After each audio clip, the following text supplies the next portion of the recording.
Just as there are American restaurants that sell Chinese and Italian food, but they're not really authentic Chinese and Italian food, the same phenomenon exists in other countries. And in India, there are Thai restaurants that don't sell authentic Thai food. They sell an Indianized version of Thai food. And this is an example of such a recipe. It's actually very interesting, very delicious, but it's not authentic Thai and it's not authentic Indian. It's a hybrid of the two. Okay, I got a hot pan. These are all the whole spices. I'm just going to toast these for just a couple minutes here. Just till the mustard seeds start to really pop. It won't take long. The pan's pretty hot. There you can see them jumping around already.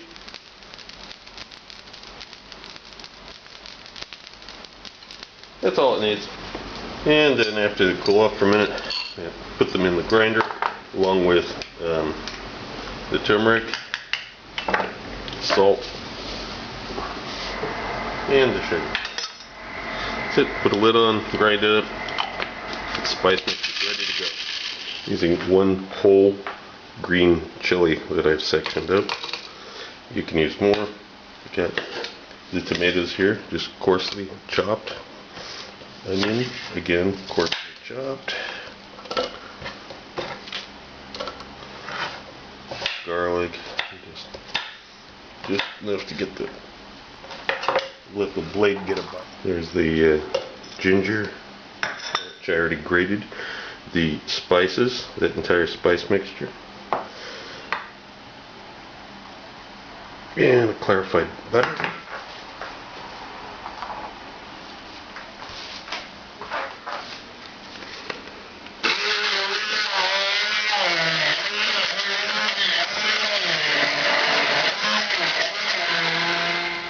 And it's all blended up. Actually, I should have probably added this lime juice earlier, but forgot it. It's okay. We'll just stir that in. Got the chicken here. Take the bones out of the thighs. And this just goes on. And, massage all this together and let it marinate in the refrigerator.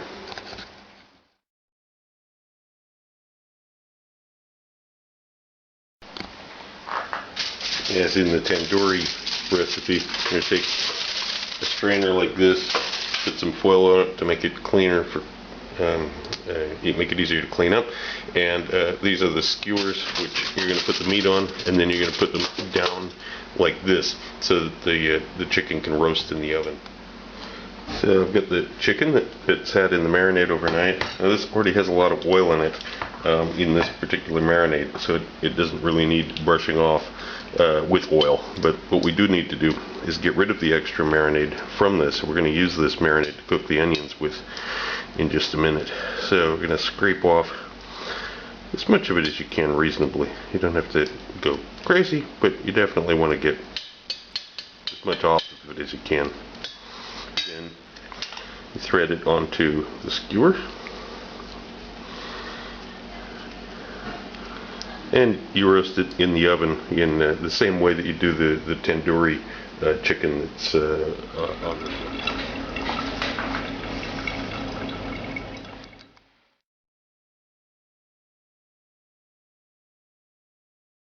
You've got the marinade that you scraped off the chicken pushed to the side, and of course some left in here. We're going to use all of this. We're going to use a rubber spatula to scrape it out, and that's going to be cooked with the onions. I've got the oil heating up, and I'm going to add the onions. This is on a medium heat. I'm cooking this very slowly. Just break these up into rings. And we're going to cook the onions for a while before we add the seasonings, what was the marinade.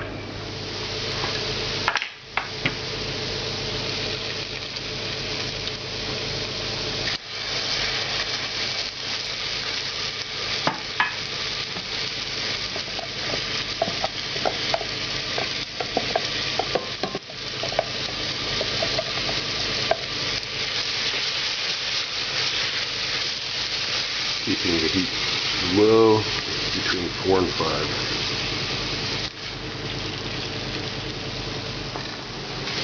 Okay, it's pretty dried out now. It's starting to stick to the bottom of the pan despite my stirring. And now I'm going to add the coconut milk, coconut cream I should say, and the chicken stock in just a second here. You can use fresh coconut milk, but in reality there's very, very little difference, and it's a lot of work to make your own coconut milks and coconut creams. And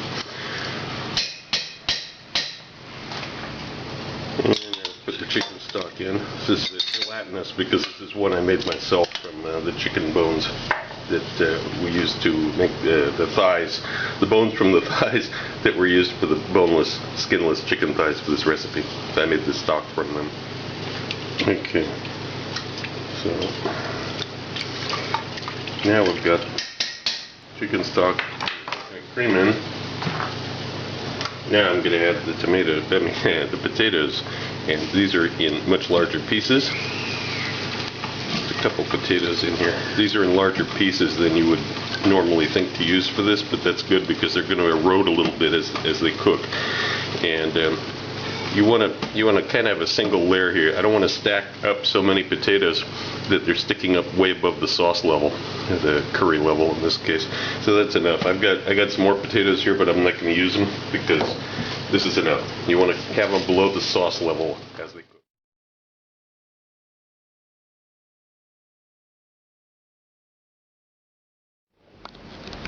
Also look for my cocktail book, Cocktails of the South Pacific and Beyond, Advanced Mixology, available through Amazon online.